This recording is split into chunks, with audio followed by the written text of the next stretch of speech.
Hello everyone, welcome to Hue at Home. I'm Tracy Koga. Today it's all about finding that job, and it can be a daunting task. Mallory Pledger from Opportunities for Employment joins us here on the show to help you navigate through the waters of finding your first job. I want to give a big welcome to Mallory. Welcome to Hue at Home, Mallory. And let's talk as we open things up about Opportunities for Employment. It is an amazing organization that has been around for quite a while, but I think if you ask people in the city, a lot of people don't really know what you do and that you actually exist. So let's dispel all the myths and educate people. For sure. Well, you're right. Opportunities for Employment has been around for a long time.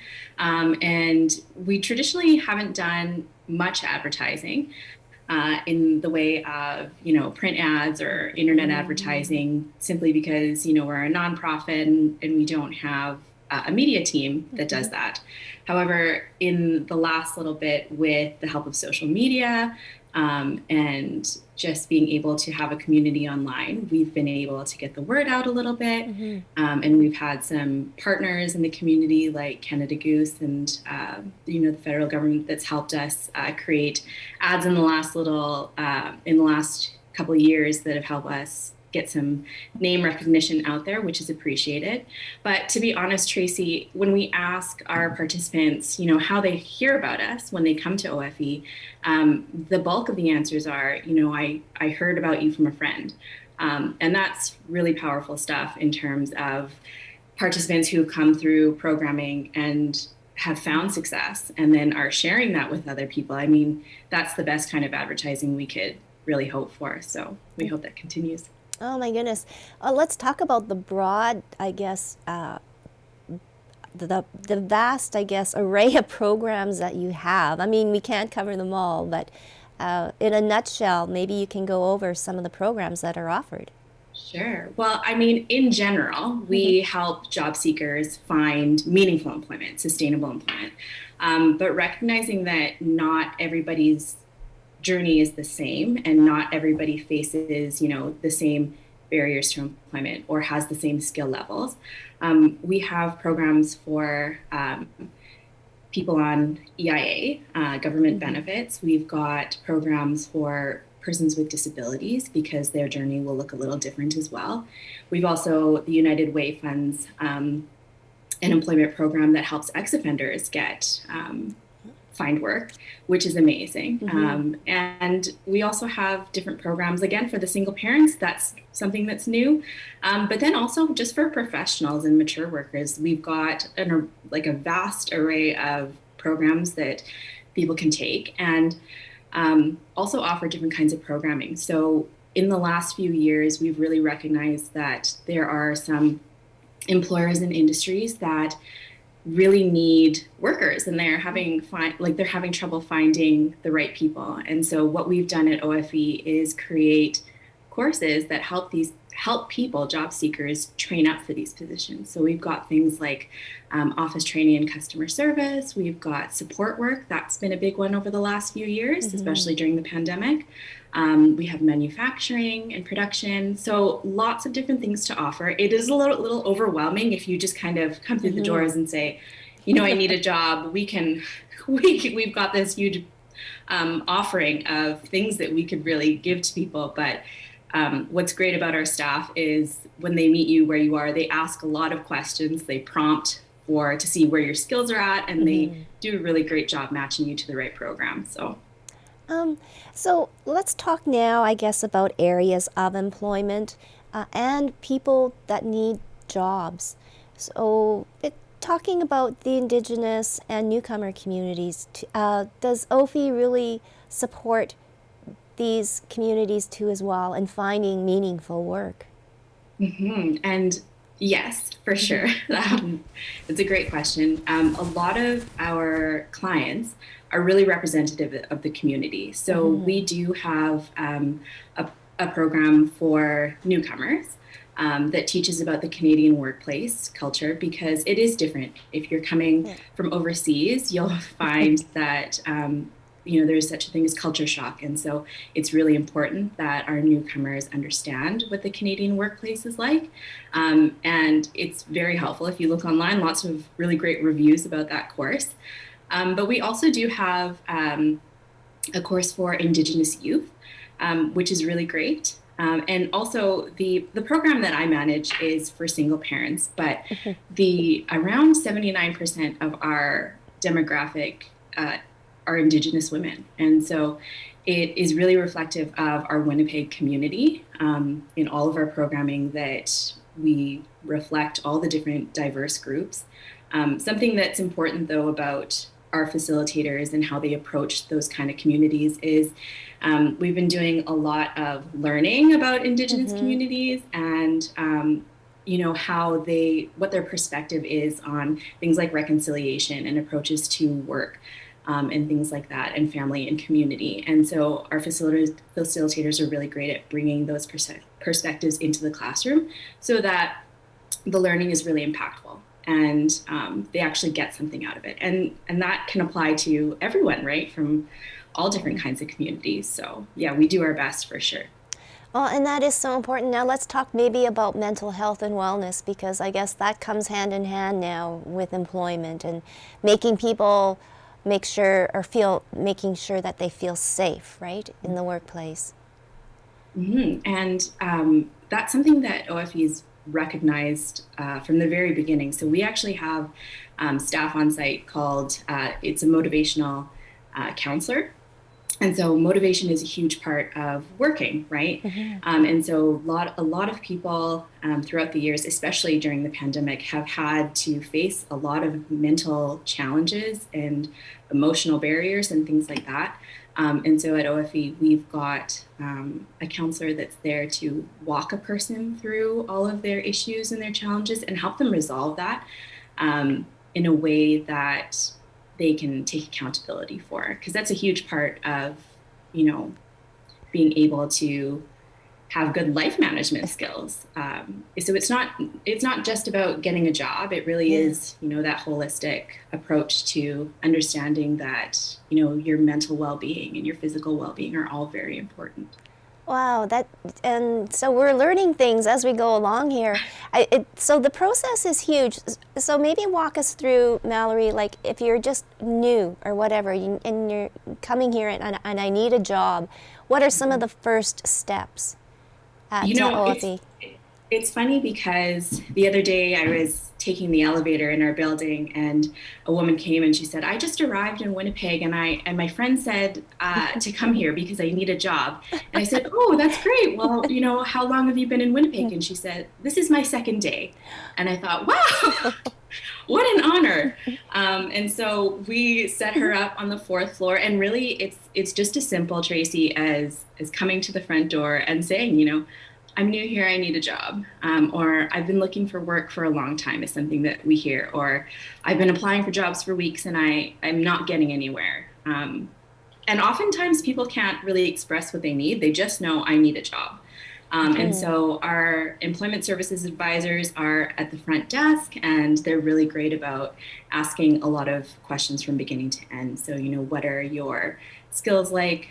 Essentially, you would go through our registration process, fill out our intake forms and things like that, and you would sit down with an advisor who would really determine what you need in terms of employment, in terms of, our offerings range so much from maybe sometimes people just need a resume and they don't know how to make one. So they come and ask, can you help me with a resume?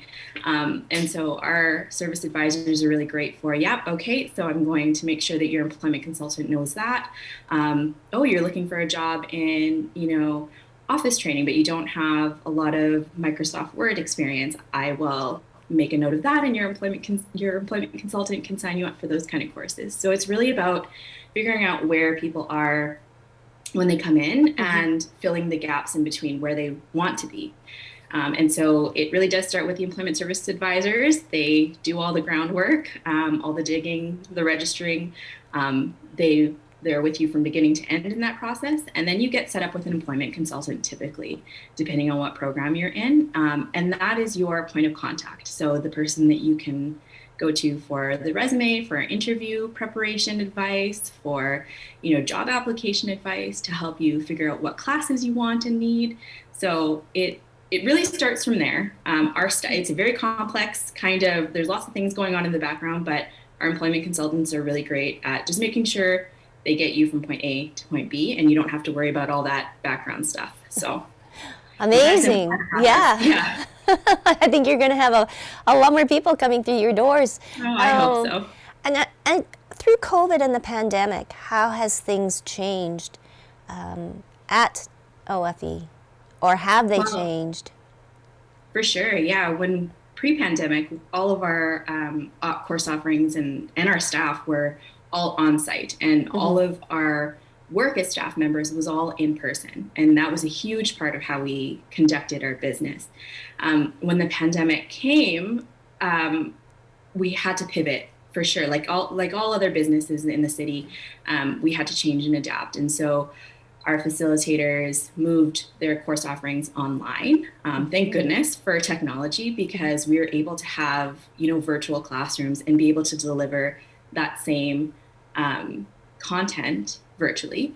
But not only that, we immersed ourselves in kind of all of the things that were going on online and brought that to the classroom. So we were actually training participants on how to conduct interviews on Zoom, right? So making sure your background is nice, making sure you can hear, like your microphone is working, that you don't have a filter on your face, and all these kind of things that you kind of take for granted. We had brought into the classroom, which was great. And we also learned that, for participants who, especially now that we're kind of coming to the end of all of our restrictions, we know that there are still some people who are a little hesitant to come back into the building. And I think some of our staff still offer, like Zoom meetings and things like that, which have been really helpful. For our program specifically with our single parents. So with the pandemic, we've seen, especially in our community, that we've had remote learning, we've had, daycare is kind of restricting hours and closing. And so a huge challenge for our parents is that if a kid gets sick or has a symptom, they need to be home with their kids. And so the virtual part of this has really allowed us to be able to continue to engage those participants and keep them active, because I think we know that if we're isolated just as human beings from those things, we lose motivation hard. Really quickly. Yes, right? No doubt. And so, Zoom has been really great for us in being able to keep those people coming and engaged, despite what's going on in their personal lives. So and here it's changed a lot. Yeah, I know. Here I thought that we were all Zoomed out, but I guess sadly not. And hey, we're doing it now. Anyways, that's the beauty of it. Well, we're going to take a short break, Mallory, but when I come back, I want to talk about the new program that you're heading up, the single parent program. And I think that is like really, really something that is not only important, but it's a way of life now. So we're going to get into that when we come back. But right now, folks, we're going to take a short break, and I am going to sit down with a wonderful young woman. She's local. She's an entrepreneur. She is one of the guest speakers, or as part of the guest panel at this wonderful event, the Winnipeg Women's Conference that was held at the beginning of March. So we're going to find out how she can possibly organize your life. So that's coming right up, right here on Hue at Home.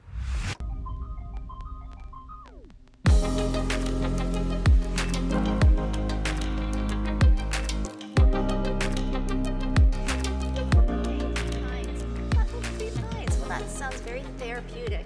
Yeah. That sounds like holistic health. Yeah. No, it's about organizing. And I think when you say that word, the big organizing we're talking about, it scares us. Yeah, totally. And people are immediately, they are either excited by it or they're immediately apologetic. Like, I'm not very good at that. I'm so sorry. Please don't look. I know. So I get both of those side of the spectrum. Okay, so now would you call yourself like OCD, or like, I gotta have everything organized, or is this totally something that just comes natural?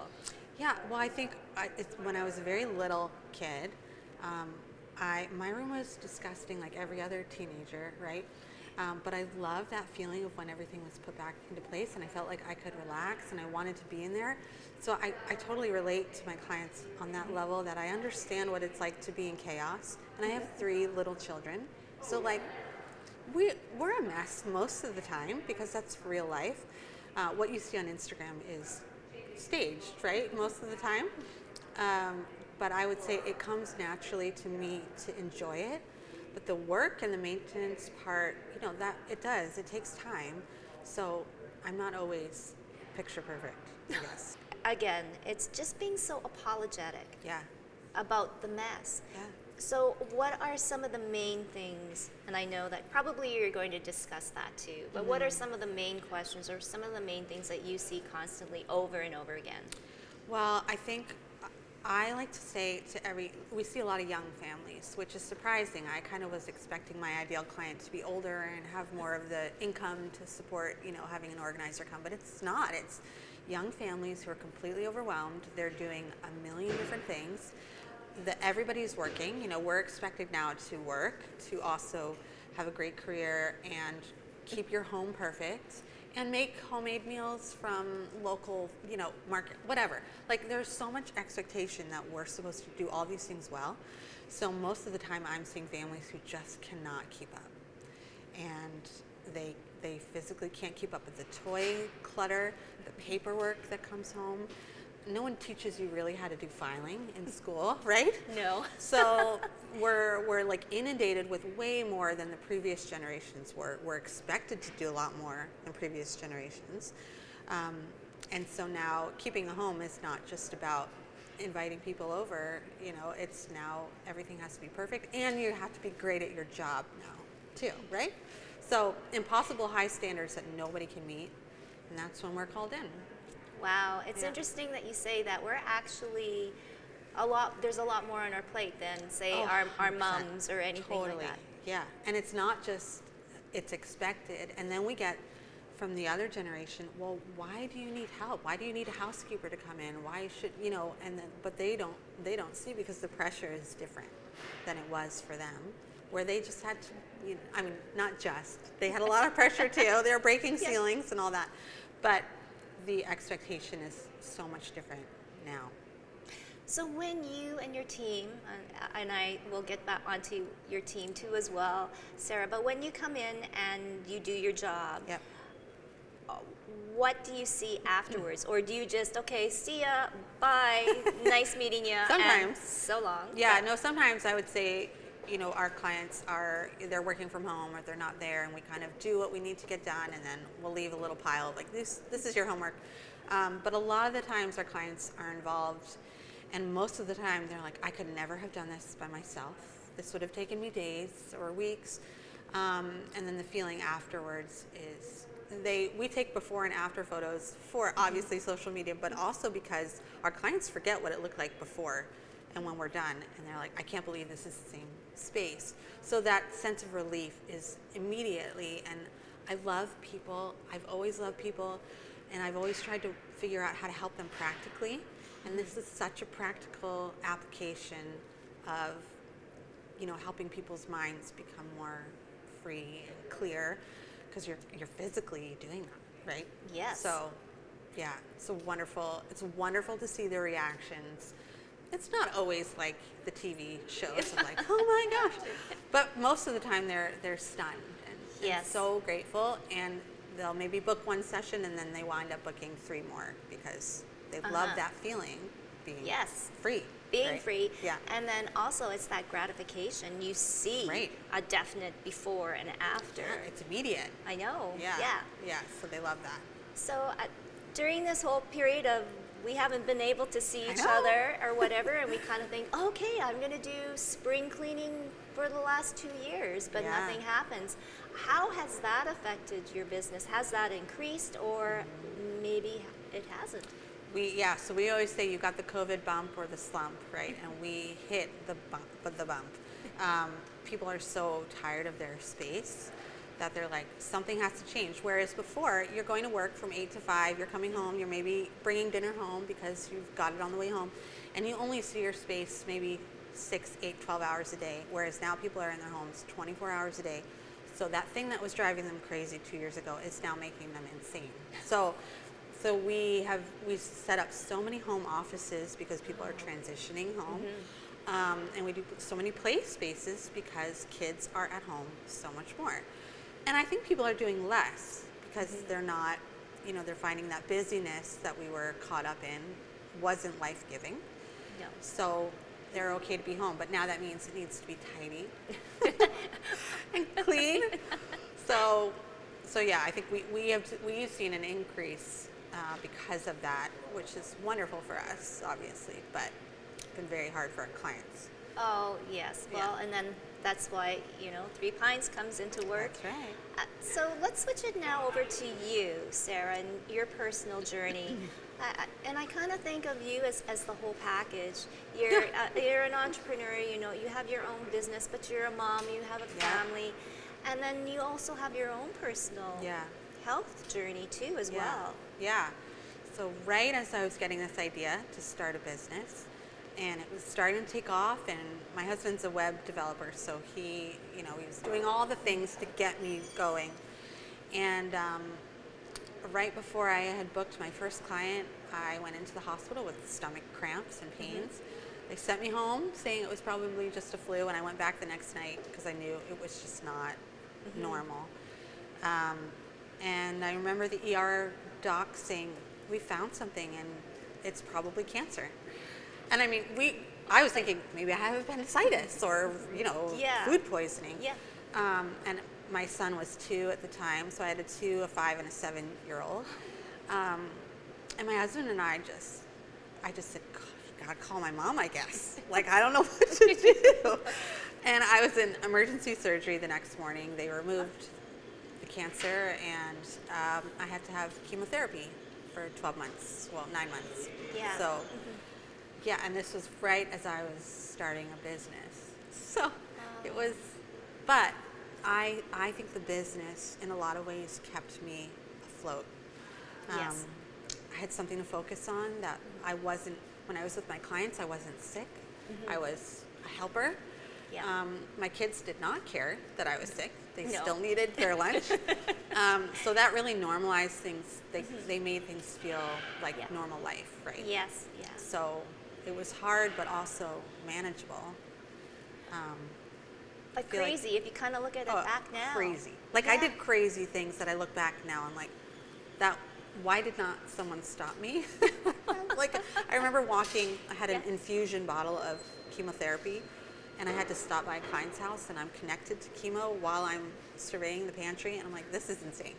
But it's like what you do when you're faced with trauma, essentially, is your brain goes into hyper survival, and I needed my kids and my tribe, and I was still trying to take care of a business. So you just kind of go into survival mode, and anybody can do that. I think it just takes hard circumstance, which we've had. And if you kind of look at it now in hindsight, maybe perhaps that did help you to overcome. Yeah. Well, I think, nobody likes that breaking process, right? But everything that grows life, like a seed has to break for it to grow. Bread has to break for us to eat it. There's so many things that have to break before growth comes. And I think had I not had that experience, my empathy levels would not be as high. I think my clients would see me as perfectly put together until I tell them I'm not, that the mental health effects that have come after chemo and cancer have been crippling. So I think it puts me on an even level with people. And, it's, you don't have a story, unfortunately. I mean, you do. You can definitely have a story without cancer, but I think it's a difficulty in what you do with it that makes you relatable to people. Yes, so totally. That's where it's taken us. Oh, wow. No, it is an inspiring story. Well, thank and you. I mean, for so many other women, right, that might be in the middle of chemotherapy, that might be in, facing some other illness. Yeah. And mental health is crucial. Yeah. And I think obviously having a clean space that's organized would make anybody's mental health feel a lot better. Yeah. What do you hope for yourself as a presenter, Sarah, that women take away from you? You know, of course, as a business woman, but Yeah. on a personal note. I think my goal all the time with my social media, with my clients, is I want people to be encouraged, that they're not alone, that there is community, and to find the right people to surround ourselves. So often we get stuck thinking, you know, the people that maybe are not so great for us are the best we can get. But I would say there's so many people out there who want to work for you and want to, want to make your dream happen with you. So to find the right community, and also that we just have to get back up. That the people who are successful are not the most talented. They're not the most, eloquent. They're the people who just continually get knocked down and get back up. And so that's kind of what I hope people, that they realize it doesn't matter how big the obstacle is. You just have to get back up after it. Try again.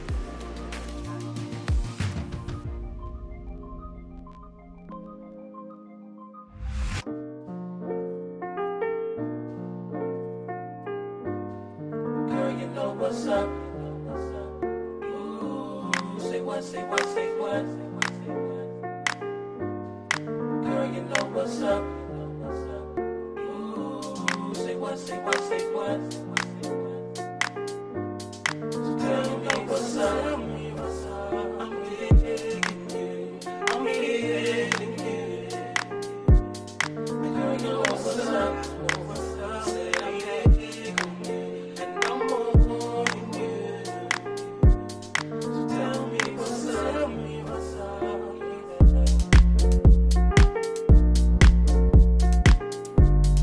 Girl, you know what's up. Ooh, say what, say what, say what. Girl, you know what's up. Work exclusively with single parents receiving EIA benefits here in Winnipeg, and their primary barrier to employment is lack of childcare. And I don't know if anecdotally you've ever spoken to a parent about trying to find childcare when they are coming off a mat leave or something like that, but it is a difficult task. And that's just for normal people, right? It's hard to find reliable daycare in the community. And I think we know too, our province and the federal government has really done a lot of work into trying to create more spaces and make childcare available to more people and affordable. And so this single parent employment program is very closely aligned with that, in that we help single parents go from stay-at-home parents to working parents, with the hope that sustainable, meaningful employment will impact their families.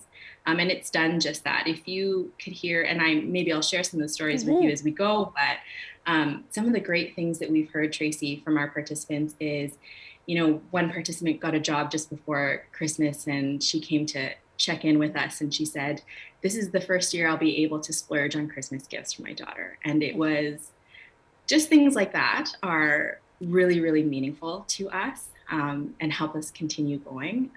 And we had another participant who, after a few months, we checked in, and she, was taking her daughter on a road trip to the mountains. It was their first vacation. And those are some pretty incredible stories and some pretty incredible impact. And so it really motivates what we do. But essentially, in a partnership with another organization in the city called Taking Charge, they provide short-term childcare for children so that the parents can come and do full-time programming between them and OFE. So it's about a 12-week program, but they learn a lot of pre-employment skills, things like life management, stress management, communication, parenting, all these kind of things that we really take for granted.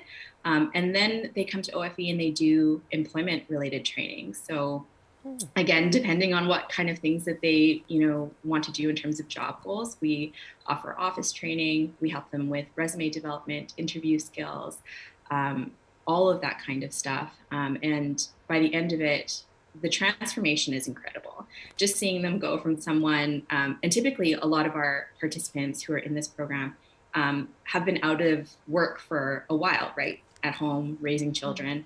And so it's been a number of years before they've worked, and they come through the program, and seeing them, come in with a lot of hesitation, a lot of reservations, but just knowing that, they want something more. When they come to the end of programming, their confidence is much higher. They're energetic and excited about what they can accomplish, and it's a beautiful thing. So we're very excited to be able to deliver the program to Winnipeg, and we really hope that more people take advantage of it because it's really great. I was going to ask, do you have any single fathers, like males, in your program? We do. They're not as common, but we have had a few, and it's great to have them in the classroom and have that dynamic as well, because I think they just balance each other out. And another great thing about this program is, so it's cohort based, which means that every so often we'll run a class. And so this group of people is together for 12 weeks. And the great thing is they build a community, right? And so because they're kind of all in programming for the same reason, they're looking for a job, they're single parents, they're receiving EIA benefits, they all get to talking, and they all form this really great bond, and are able to support one another. And I think too, something that we found is our participants, because they are receiving EIA and have a number of different challenges, something that they've typically told us that they lack is community and support. And so they get that from each other at OFE, and they get it from our staff. And so, it's really fun to be part of. Oh my goodness. Well, it's sort of, comes all full circle that you're really encompassing everything, because family is so important. Mallory, I guess in your years in your experience of being there, what are some of the more important or crucial things that people need to know, or have the skill set for? So some things that we think are really important in terms of employability, in terms of, being able to find a job and keep a job, aren't actually things that people think of in terms of like resumes. Some things that we've identified that are important are things like communication, even attitude, motivation. These are all really intrinsic things, but that can still be built up over time. But in talking with a lot of employers over the years, they've really said that these things are important to them too, because you can train people up for any job really, but to find the right person that is eager to work, or that has the right attitude, or is honest even when they're struggling, and can ask questions and communicate. Someone that has good stress management skills, things like that are really important. And so I would say that it's a really good idea to kind of look inward and do some reflecting on, if you've typically had trouble in the past holding a job down, to really reflect on, maybe what went wrong in those jobs, and having a little bit of humility in seeing, maybe the employer did, make some mistakes, but maybe I did too. And so what were they? And again, our staff at OFE are trained to see those different kind of behaviors and actions, and they give our participants feedback. And it's a consistent feedback loop, because it really is important, right? It's not about just the job, it's about keeping the job as well. And all of those things are critical in being able to do those things. In your mind, how are we doing with employment? Are we, ahead of the game? Are we struggling? Well, that's a great question. Just in terms of what we have seen, the pandemic, just like everyone, we had taken a dip in terms of, people coming through the doors. But employers really are looking for people, and they are struggling to find people. And so what we've seen over the last few years is that our employers are more willing to work with people that have maybe rigid schedules or that have less experience. And so in one way, I do think that that is a good thing because it's kind of broadened people's perspectives. For job seekers, it's broadened their perspectives on the kind of jobs they can do that they maybe weren't open to doing before. Employers are more, open to working with different kinds of candidates and really checking in with lots of different people. And I think that it makes for a diverse workplace. And I think that we're kind of coming up on going uphill in terms of people re-entering the workforce. Things are changing so fast. And they've continued to change, right? So people are moving into different positions. There's a lot of fluidity going on in the labor market, but it seems all to be starting to go well, which is great. Yeah. Oh, well, there's so many exciting things happening. And for more information, where can people go? Not only to find a job, but, and maybe they even would, like to maybe work at Oh, for sure. opportunities for employment. Oh, yes. Well, you can find all that information at ofe.ca. We even have a live chat feature. So if you have any burning questions that you need answered, our staff is available to chat with you. And we also have a blog on that page as well for a lot of job search tips. And so if you're not really ready to dive into the job search and you're not really sure if you want to take advantage of our services, that's totally fine. We've got some advice online. And yeah, we're totally ready to help. All of our contact information is there. But you can also find us if you want to just come pop in. You can come and find us right next to the Canada Life Centre right on Portage Avenue there. Yes, you've got a big sign there. I've seen it all the time. Oh, well, it was so nice speaking with you, Mallory, and thank you to Opportunities for Employment for continuing on and doing the work that you all do. And yes, if you're looking for a job, well, that should be the first place that you go to. Thank you so much, Mallory. Thank you so much, Tracy. So the Hive is a climbing and fitness facility, so we're bouldering only, which means no ropes or harnesses. We use mats for protection. But the 4 pillars of our business are climbing, education, health and wellness, and community, and those aspects all kind of come together to create like a 5-star climbing experience.